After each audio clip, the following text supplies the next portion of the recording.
La porción que acaba de leer nuestro hermano Federico, correspondiente a Romanos capítulo 5, verso 1 y 2, contiene una conjunción explicativa, así es como se denomina en ortografía, y es la palabra pues. Esa palabra pues, que ustedes están viendo allí en el monitor, tiene la intencionalidad de hacer énfasis en todo lo que ha venido hablando el apóstol Pablo en estas últimas semanas concerniente a la justificación por la sola fe. Y de alguna manera hoy llegamos a la cúspide, como vamos a ver más adelante, de la justificación por la sola fe. Bienvenidos a todos, muy buenos días. Les damos la bienvenida al capítulo número 5 de la carta del apóstol Pablo a los romanos. Y lo cierto es que también desde el momento de la justificación va sucediendo en la vida del creyente algo hasta el estado de gloria eterna, como dice en la parte final del versículo número 2. Y en ese proceso de santificación progresiva, valga la redundancia, o transformación ascendente del creyente en el carácter del Señor Jesucristo, van sucediendo y se van sucediendo cosas. Y en relación a eso, tengo un amigo al cual yo quiero muchísimo, al cual mi familia y yo amamos mucho, y la mayoría de ustedes lo conocen, un hombre que está en la fe, nada más que él se congrega en otro lugar, en otra iglesia, y este amigo, que aparte juega muy bien al fútbol, o por lo menos se jacta de eso, en su descripción de WhatsApp tiene una frase en latín que dice simul justus et peccator. Simul justus et peccator.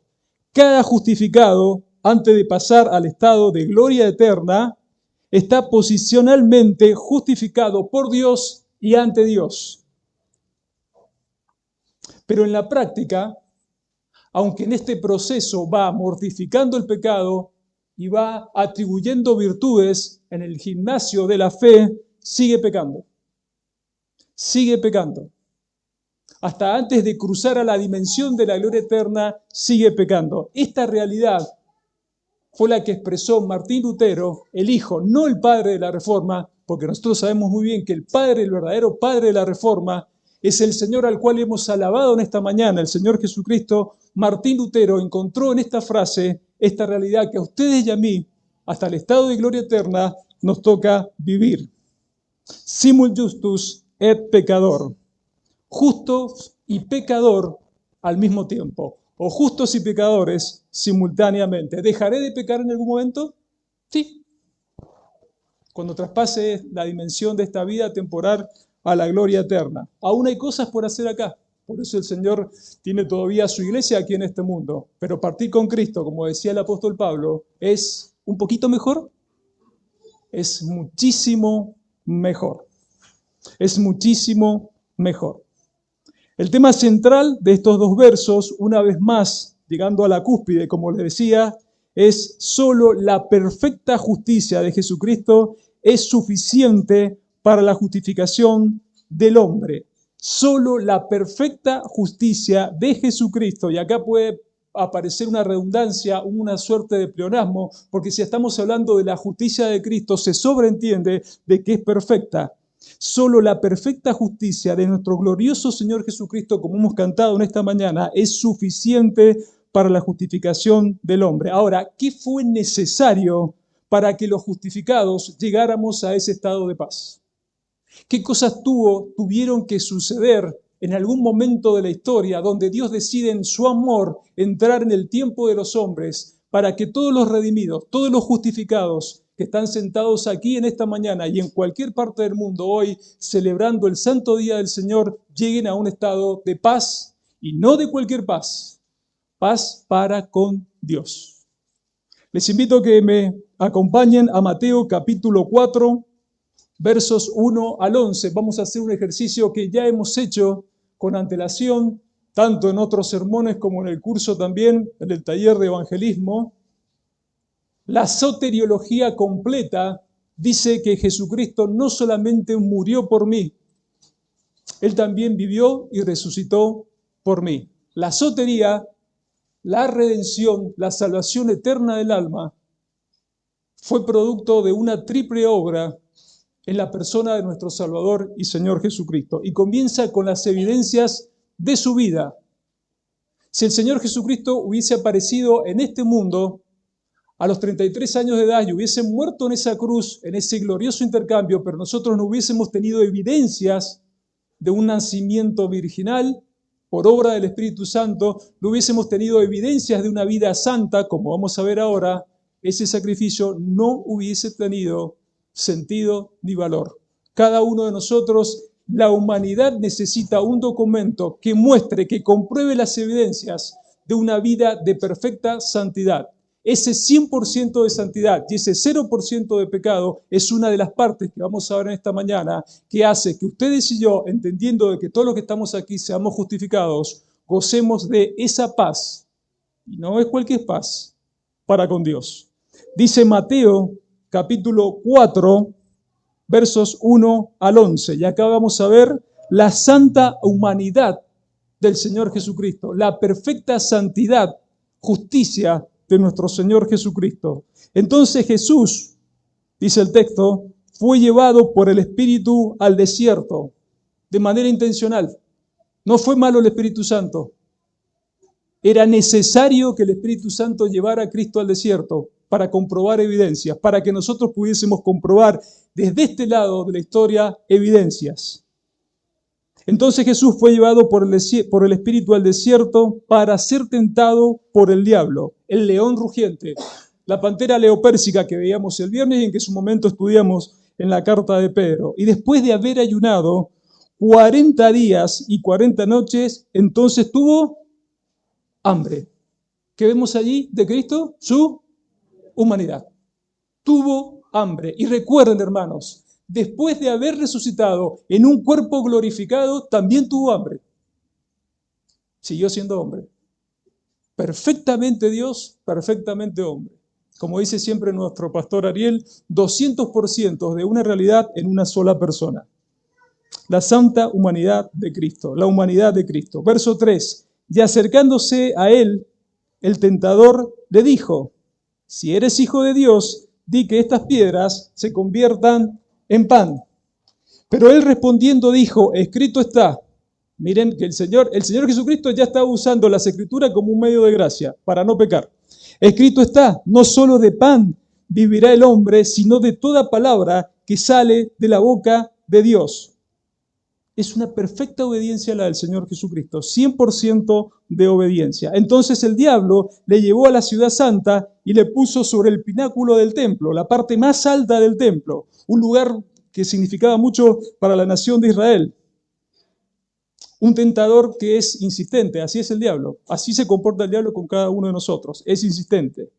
Y el verso 6 le dijo, si eres hijo de Dios, lánzate abajo, porque escrito está, a sus ángeles se encomendará, y en tus manos, y en las manos te llevarán, no sea que tu pie tropiece en piedra. El diablo es un excelente teólogo, porque el diablo también respondía, escrito está. Hermanos, el diablo es mejor teólogo que cualquiera de nosotros. Nosotros podemos pasar horas y horas leyendo los libros que hablaba yo el viernes pasado. Teología sistemática de Grudem, la institución de Calvino. Podemos hacer un paseo por los padres de la iglesia, por los puritanos, por los mejores teólogos del siglo XX, XXI, MacArthur, Piper, Sproul, todos los que nosotros amamos. El diablo conoce cosas de Dios que aún nosotros desde este lado no conocemos y no entendemos. Y conoce la Biblia mucho mejor que cualquiera de nosotros. Jesús le dijo también, escrito está, no tentarás al Señor tu Dios. Otra vez el diablo le llevó a un monte muy alto y le mostró todos los reinos del mundo y la gloria de ellos y le dijo, todo esto te daré, pobre diablo, porque el dueño de todo en realidad es el Señor. El diablo solamente es un inquilino temporario, un corregente temporario. Ese título de propiedad se lo entregó el hombre en el huerto en la caída. Si postrándome me adoras. Entonces Jesús le dijo, vete Satanás, porque escrito está, al Señor tu Dios adorarás y a Él solo servirás. El diablo entonces le dejó y aquí ángeles le servían, vinieron y le servían. Y en todo aquí podemos ver que el Señor exhibió su perfecta justicia. ¿Con qué? Con escrito está. El medio de gracia fundamental que tenemos los creyentes para mortificar el pecado. El Señor Jesucristo, perfectamente hombre, perfectamente Dios, ya usaba ese medio de gracia. Si venimos un capítulo anterior, Mateo capítulo 3, verso 13 al 15. Acá vamos a continuar analizando más de la santidad, de la perfecta justicia del Señor Jesucristo. Dice así el evangelista: entonces Jesús llegó de Galilea al Jordán, a donde estaba Juan, para ser bautizado por él. Pero Juan trató de impedírselo, diciendo: yo necesito ser bautizado por ti, y tú vienes a mí. Y respondiendo Jesús le dijo: permítelo ahora, porque es conveniente, ese es un término comercial, que cumplamos así un poquito de justicia, media justicia, 50% de justicia. ¿Qué dice el texto? Toda justicia, 100% de justicia. Quiero decirte algo en esta mañana.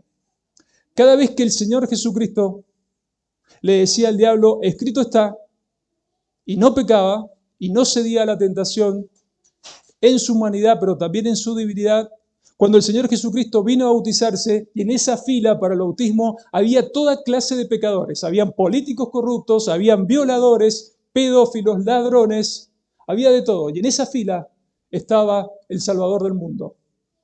Cuando el Señor hizo todo eso, en la mente tenía a cada uno de los elegidos. Estaba pensando en vos y estaba pensando en mí. Si eso no te emociona, probablemente tengas un problema hormonal. Jesucristo estaba pensando en vos y en mí. Entonces Jesús llegó de Galilea al Jordán, a donde estaba Juan bautizando. Es necesario que se cumpla toda justicia, 100% de justicia. Esa justicia práctica que nosotros vemos como documento en la Biblia, la que el hombre de manera desesperada necesita que se le impute para poder entrar a la vida eterna. Por eso el texto comienza diciendo justificados, el texto del capítulo 5. Nuestro tema central en esta mañana.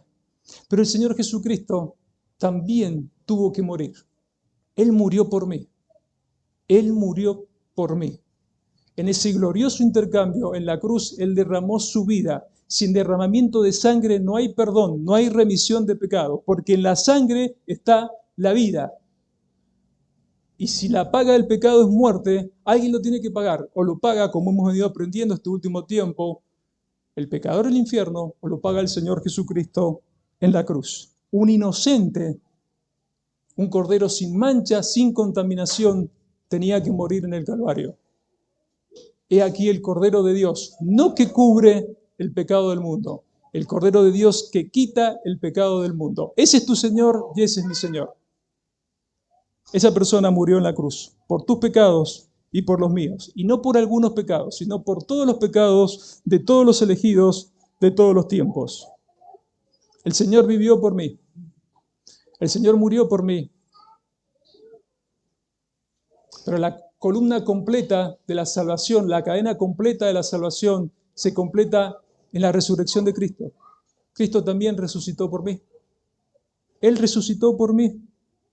¿Por qué resucitó? Porque su sacrificio, como decimos siempre, fue acepto delante del Padre. Fue un sacrificio perfecto. Ya sabemos, lo hemos estudiado muchas veces, si el sumo sacerdote en el Yom Kippur, en el día del perdón, se equivocaba en algo, cuando entraba al lugar santísimo, caía fulminado, caía bajo la ira de Dios y después de alguna forma lo sacaban.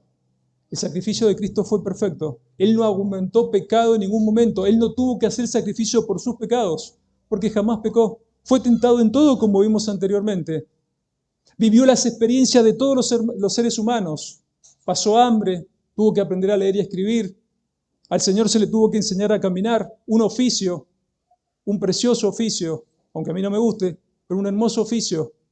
El Señor tuvo que aprender a leer, el Señor tuvo que aprender la ley.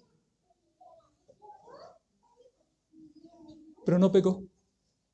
El Señor vivió las mismas penas comunes a todos los seres humanos. Frustraciones, traiciones, frío, ganas de ir al baño, las enfermedades comunes de cualquier chico de Palestina, pero sin pecado. No argumentó pecado en ningún momento de su estadía aquí entre los seres humanos. Él resucitó por eso, porque su sacrificio fue perfecto. También resucitó porque Él es Dios. Resucitó porque Él es Dios. Resucitó porque es el autor de la vida. Él tiene poder para poner su vida en rescate por muchos y volverla a tomar. Él es el autor de la vida y Él es el que sustenta todas las cosas bajo su poder. Él tiene poder sobre la vida. Y en la cruz, hermanos, No murió Dios, murió solamente la humanidad de Cristo. Dios no puede morir. Jehová no puede dejar de ser el que es. Si ustedes escuchan alguna vez decir Dios murió en la cruz, eso es una herejía y eso tienta contra la fe cristiana. En la cruz solamente murió, se suspendió por un tiempo los signos vitales de la humanidad del Señor Jesucristo. Ahora, ¿qué hubiese pasado si Cristo no hubiese resucitado? 1 Corintios, capítulo 15, versos 17 al 19, dice el apóstol Pablo: y si Cristo no resucitó, lo cual hubiese sido una tragedia, vuestra fe es vana, aún estáis en vuestros pecados. Ninguno de los que estamos acá seríamos justificados. No habría justificación, no habría salvación, no habría redención. Todas esas sumatorias de misericordias que hemos venido estudiando durante este último tiempo no existirían. Y si Cristo no resucitó, vuestra fe es vana, no existiría, una fe nula. Aún estáis en vuestros pecados, verso 18. Entonces también los que durmieron en Cristo perecieron, no están en vida, no están en el cielo, el alma está perdida. No hay salvación para los que ya murieron en Cristo.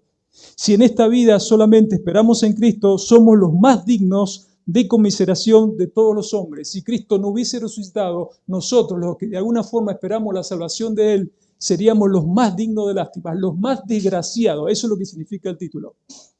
Salud. Pero el Señor Jesucristo resucitó. Él resucitó. Mi Redentor vive.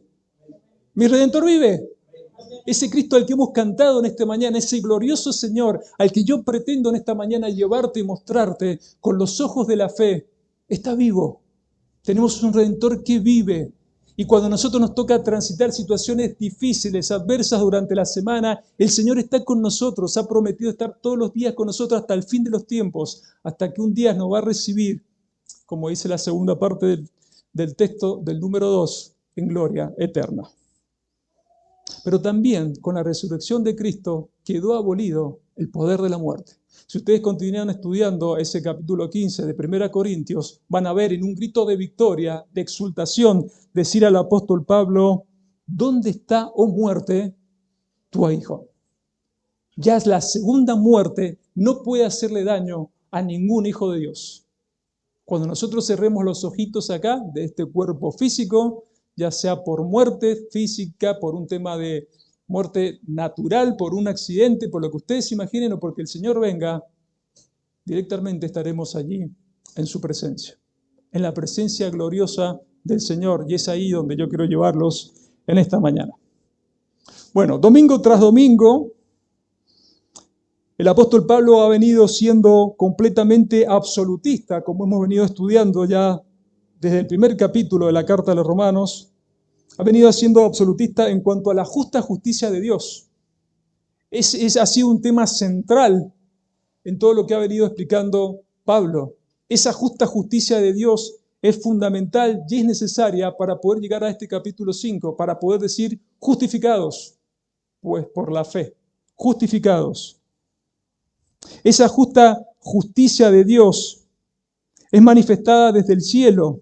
Domingo tras domingo hemos visto anticipos de su justa ira contra la sumatoria de la depravación humana. En su justa justicia, Dios declaró culpable al hombre como cabeza federal de la humanidad, por cuanto todos pecaron. Y cada ser humano, como siempre digo, pongo el mismo ejemplo, que es concebido, no solamente que nace, que es concebido, es una pieza de ese dominó que se va cayendo, a excepción de Cristo. Todos pecaron. En su justa justicia Dios juzgará a todos. En su justa justicia Dios manifiesta su ira con anticipos, como hemos visto, como nos enseñó en su momento Federico, con anticipos de ira. El diluvio fue un anticipo de la ira de Dios. Fuego y azufre desde el cielo en Sodoma fue un anticipo de la ira de Dios. La plaga de Egipto, las plagas de Egipto fueron un anticipo de su ira. En su justa ira, en su justa justicia, la ira de Dios permite que la homosexualidad, con todas sus consecuencias vergonzosas, sean parte de la perversidad del ser humano. Los entregó, dice el texto, cuando estudiamos en su momento. En su justa justicia, Dios establece que la ley no justifica, porque ningún ser humano la puede cumplir a perfección. Estar bajo la ley, ya lo hemos estudiado, es estar obligado a cumplir todos los mandamientos de la ley con el fin de ser justificado. Totalmente imposible. Nadie lo puede hacer a excepción de uno, el glorioso Señor Jesucristo. Tu Señor, mi Señor. En su justa justicia observamos que ninguna señal pactual puede justificar. Estar circuncidado no te justifica. El arco iris no te justifica. En su justa justicia, Dios manifiesta que ningún linaje humano te puede justificar. Ni por ser hijos de Abraham, ni por ser hijo de pastor, ni por nacer en una familia cristiana. Eso no te justifica. Y en su justa justicia, llegando a la expresión más preciosa del amor de Dios, el Padre declaró culpable de todos los pecados, de todos los elegidos, de todos los tiempos, al glorioso Señor Jesucristo, derramando sobre él completamente su ira, en propiciación por todos los pecados, de todos los elegidos, de todos los tiempos. Yo esperaba escuchar un amén. En su justa justicia el Padre declaró culpable de todos los pecados, de todos los elegidos, al Señor Jesucristo, derramando en su persona su justa ira, no una caprichosa ira, en propiciación por esos pecados. Y hoy llegamos a la cumbre. En este capítulo 5, el viernes pasado hablábamos de la Concagua, bueno, hoy llegamos a la Concagua, al techo, a lo máximo de la justificación. En lo personal, debo reconocer que a mí las cuerdas en esta mañana me cayeron en lugares deleitosos. Si yo hubiese podido elegir qué parte compartir con ustedes del capítulo 5 de Romanos, hubiese elegido esto. Y las cuerdas me cayeron en lugares deleitosos porque me tocó hablar de este pasaje. Entonces debemos considerar 6 puntos en esta mañana para poder entender el texto. Que sean 6 puntos, no crean que el sermón va a ser muy largo. Va a ser largo de todas formas. Primer punto, la justificación es por la sola fe. La justificación es por la sola fe. Usted, si es cristiano, y yo no tenemos que hacer más obras para ganar el cielo. Nuestras obras de justicia que nosotros ahora practicamos, y algo vimos el domingo pasado en la escuela dominical, es en respuesta a que ya somos hijos de Dios. Nosotros respondemos en obediencia, en amor al Señor, porque Él nos amó primero. No va a alcanzar nada bueno de lo que usted haga para poder ganarse el cielo. La justificación es por la sola fe. No es por fe, gracia, más obras, como ya hemos compartido en otro momento. Punto número 2. La justificación reconcilia al justificador, que antes era pecador, con Dios.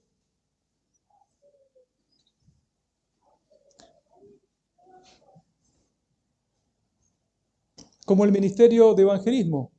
Bíblicamente, ¿cómo se llama ese ministerio? Lo estudiamos hace un tiempo atrás. El ministerio de la reconciliación. El hermano Fabián le estaba predicando el evangelio hace unos 20 minutos, por eso la reunión empezó tarde. No, mentira. Empezó tarde porque empezó tarde. Le estaba compartiendo el evangelio al taxista que lo trajo. Ojalá venga el taxista, ojalá conozca al Señor. Él estaba participando del ministerio de la reconciliación. Bíblicamente es así como se llama el ministerio evangelístico. La justificación reconcilia al pecador, que ahora es justificado, con Dios. Tercer punto, el agente mediador y justificante es nuestro Señor Jesucristo el justo. Han habido otros mediadores, como ya hemos visto. Han sido justificados esos mediadores, pero no han sido 100% justos. Abraham fue un mediador de un pacto. Mentiroso Abraham. Y 2 veces. Moisés fue mediador de un pacto. Asesino Moisés.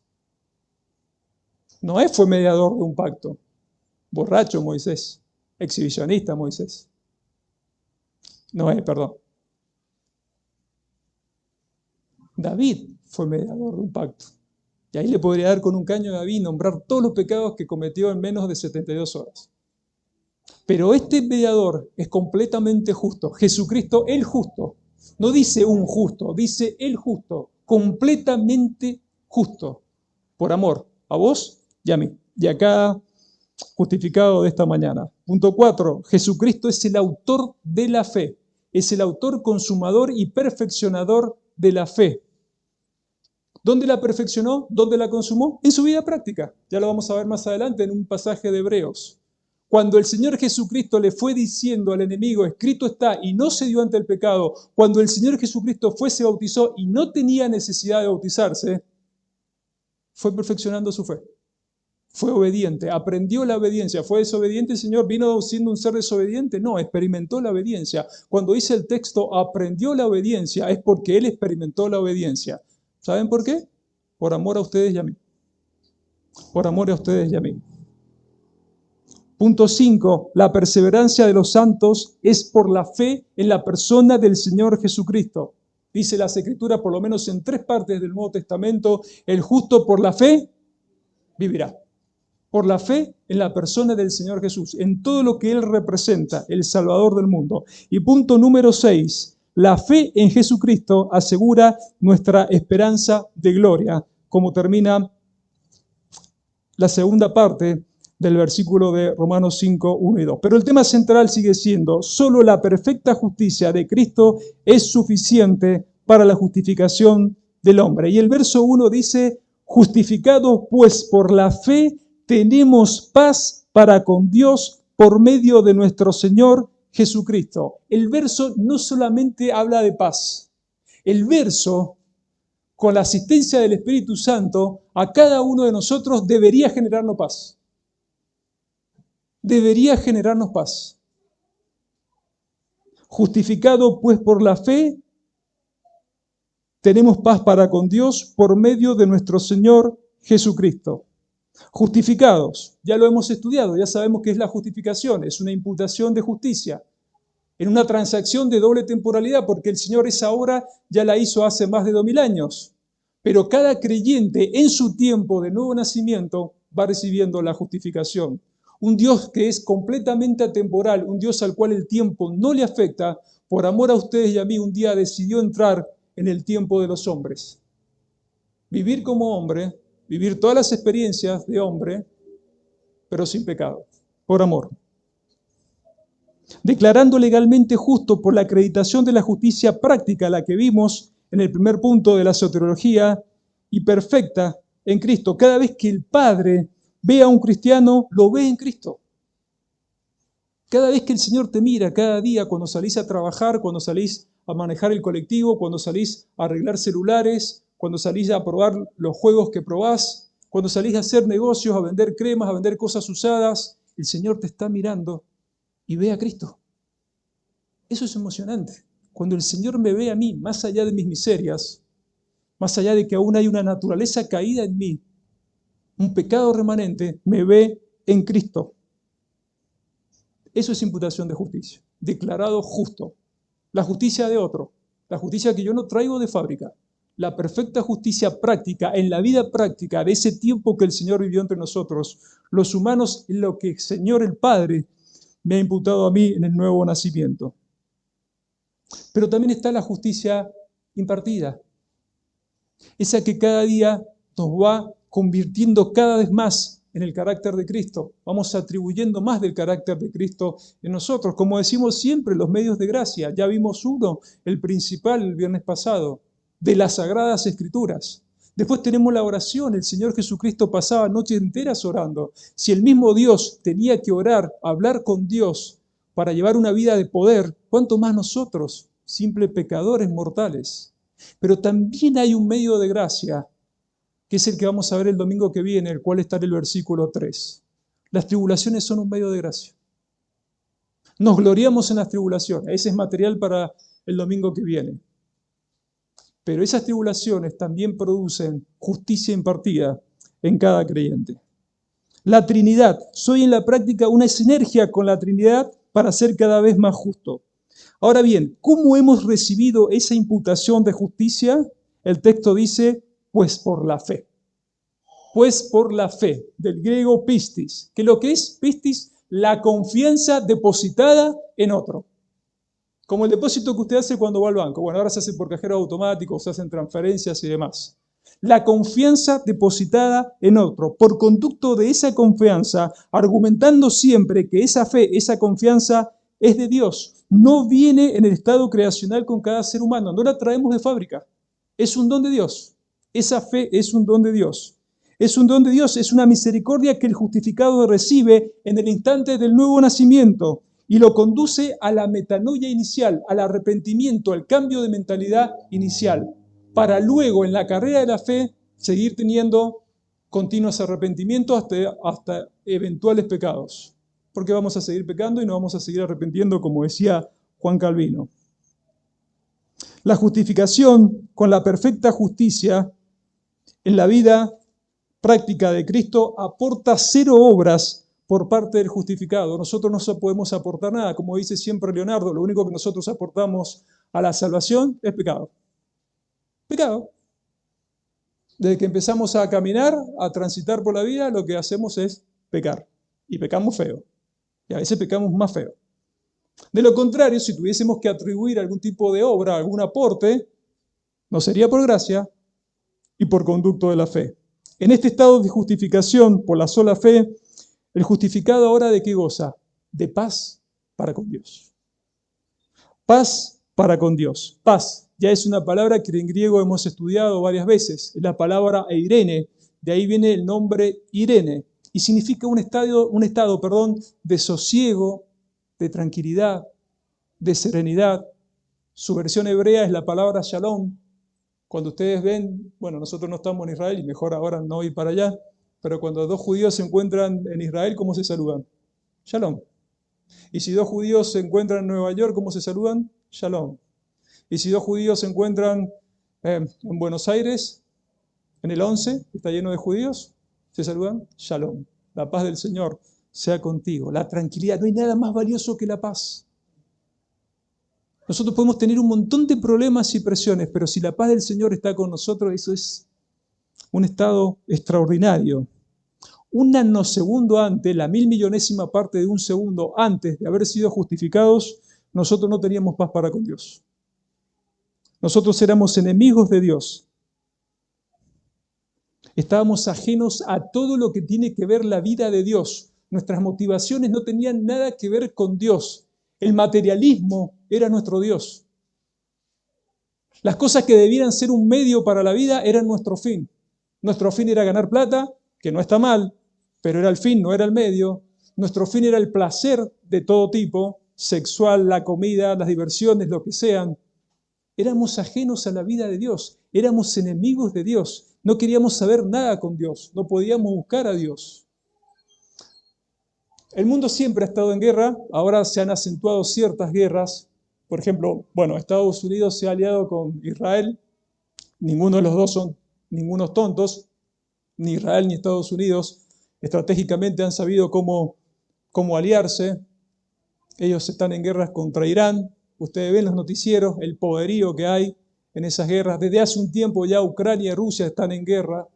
Hace un tiempo atrás estaba viendo en una especie de documental el stock de potencia militar que tiene cada una, valga la redundancia, de esas potencias. De luego a la cabeza está Estados Unidos. Es impresionante el armamento, la cantidad y la calidad y la forma de armamento que tiene Estados Unidos.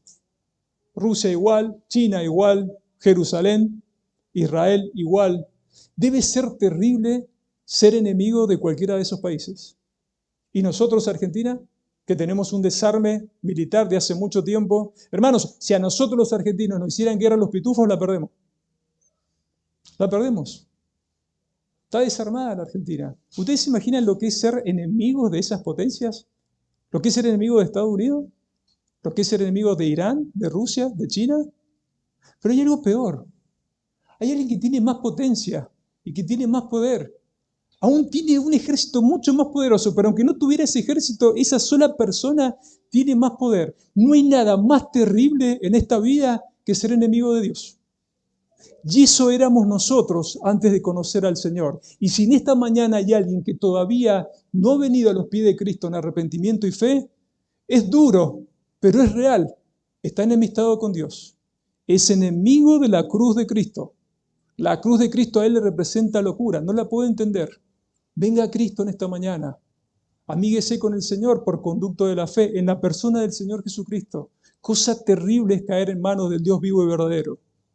Tiene más potencia, más poder infinito que Estados Unidos, que Rusia y que cualquier otra potencia. ¿Cuándo entró el hombre en ese estado de enemistad? Bueno, cuando quedó destituido de su gloria, ahí en el Edén, cuando cayó.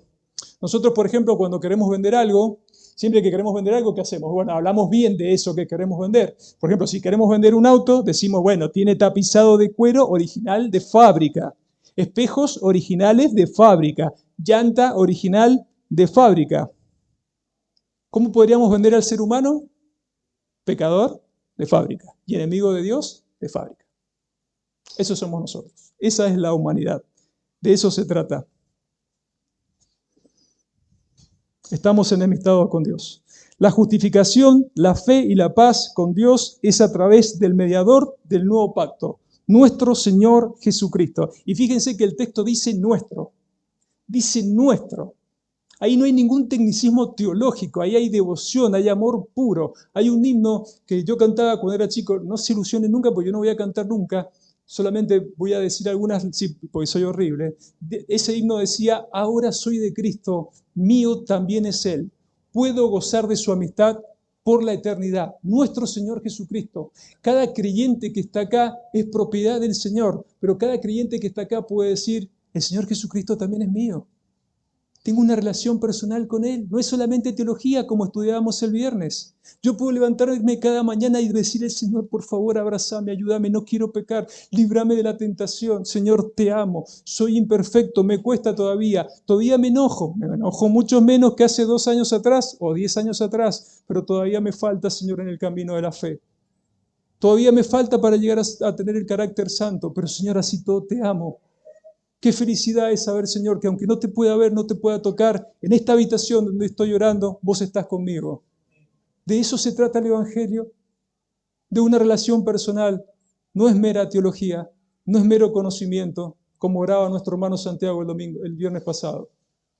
Es una devoción por el Señor, es una vida de gratitud, de saberme perdonado, de saber que ahora tengo paz para con Dios, por medio de lo que Él por amor hizo por mí y por cada uno de ustedes.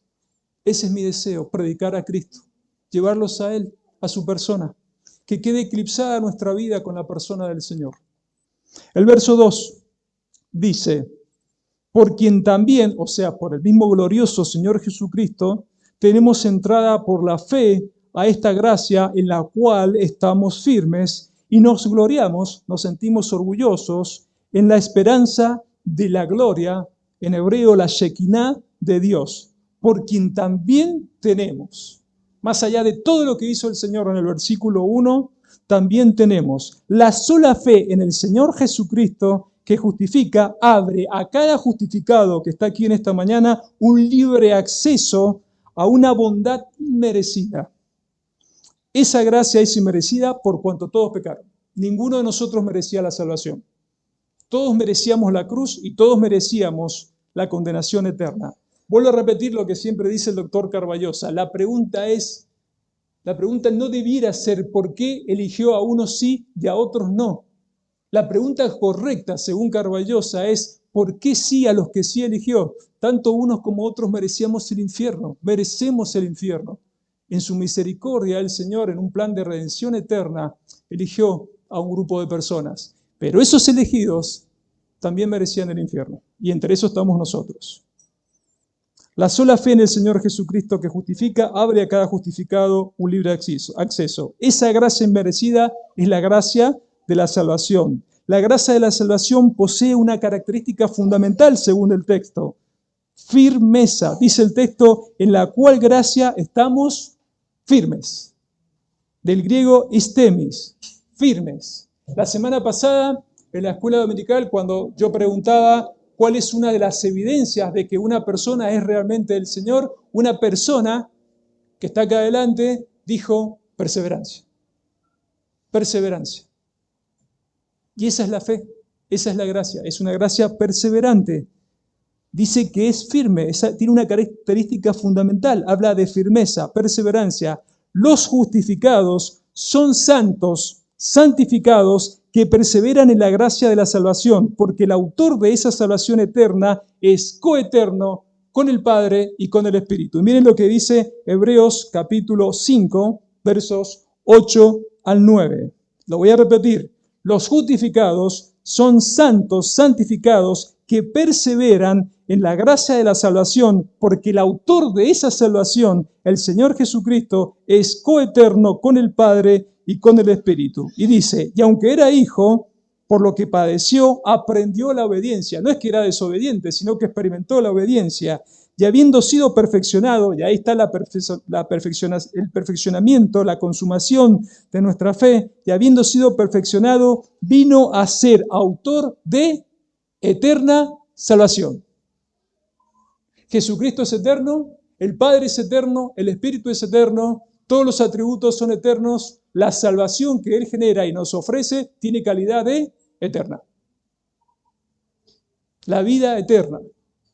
La salvación no se pierde. No hiciste nada para ganarla, no puedes hacer nada para perderla. La salvación es eterna. Para todos los que le obedecen. Y además, el Salmo 37, el verso 28, dice, porque Jehová ama la rectitud, ama la justicia. Esa justicia de la justificación por la fe. Y no desampara a sus santos, a ninguno de ustedes ni a mí. Para siempre serán guardados, mas la descendencia de los impíos será destruida. Ese salmo tiene una promesa para esta vida presente y una promesa escatológica para la vida eterna. El Señor Jesucristo sostiene tu fe y el Señor Jesucristo sostiene tu salvación. Si hay algún arminiano entre nosotros, entienda que la salvación no se pierde. Debe ser algo muy miserable, muy triste, muy frustrante, muy desgastante, muy estresante y un montón de cosas más. Vivir un ratito en el cielo y vivir un ratito en el infierno. Vivir un ratito en el cielo y vivir un ratito en el infierno. Una vez salvo, siempre salvo, no es una libre licencia para pecar. Pero una vez salvo, siempre salvos. La salvación no se pierde.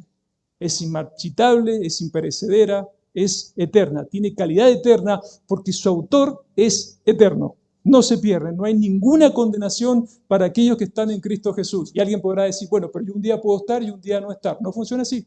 Porque la fe en Jesucristo es la que te sostiene en la salvación, en la santidad. Él sostiene tu fe. Él es el autor de la fe. No es una fe intermitente. Un día sí, un día no. Un día estoy en el cielo, un día estoy en el infierno. Eso no es bíblico. No tiene sentido, no habría paz, no habría esa paz de la cual habla Romanos 5. El texto dice, paz tenemos para con Dios. Un arminiano tiene paz un día, pero otro día cuando peca no. Un católico romano tiene paz cuando él obedece, hace muchas obras de justicia, pero cuando trata mal a la esposa, deja de tener paz, entonces pierde su salvación. Ahí dice paz para con Dios. Y si es la paz de Dios, en los atributos de Dios, esa paz también tiene calidad de eterna. Es una paz eterna. Los legítimos justificados buscan la justicia impartida hasta la glorificación final, hasta el estado final.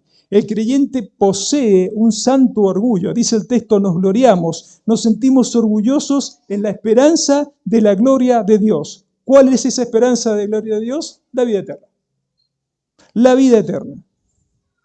Una confianza expectante, no vacilante, llena de seguridad, en que un día de manera inevitable, porque la salvación no se pierde, tendremos acceso al resplandor, a la Shekinat, a la gloria de su presencia, habiéndose restaurado la condición inicial del hombre. Recordemos que el hombre antes de la caída podía gozar de la presencia, de la gloria del Señor.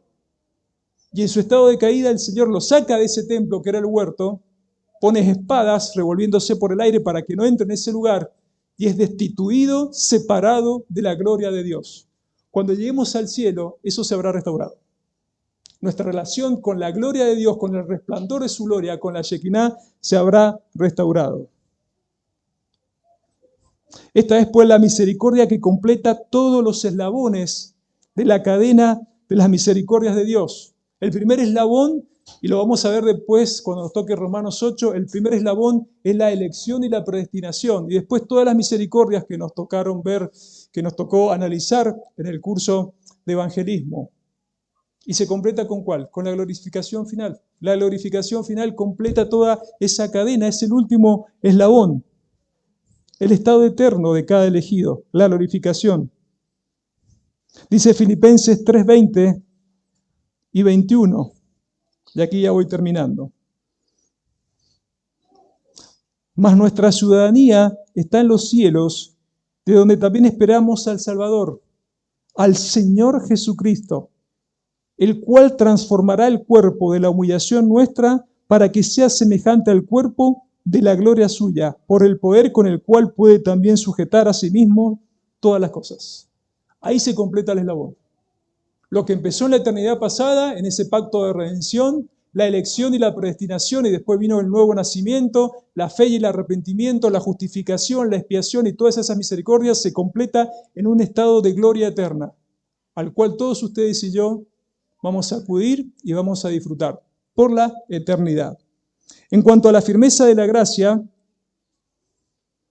J.I. Packer dice, y cito, no necesito atormentarme con el temor de que mi fe pueda fallar. Así como la gracia me llevó a la fe en primer lugar, así la gracia me mantendrá creyendo hasta el fin. La fe, tanto en su origen como en su permanencia, es un Dios de la gracia divina. La fe, tanto en su origen como en su permanencia, es un don de la gracia divina. Fin de la cita. La salvación no se pierde. No se puede perder. Miserable aquel supuesto creyente que camina por las calles de este mundo pensando que puede perder su salvación. Mi pregunta es, para terminar esta mañana, ¿tiene fe?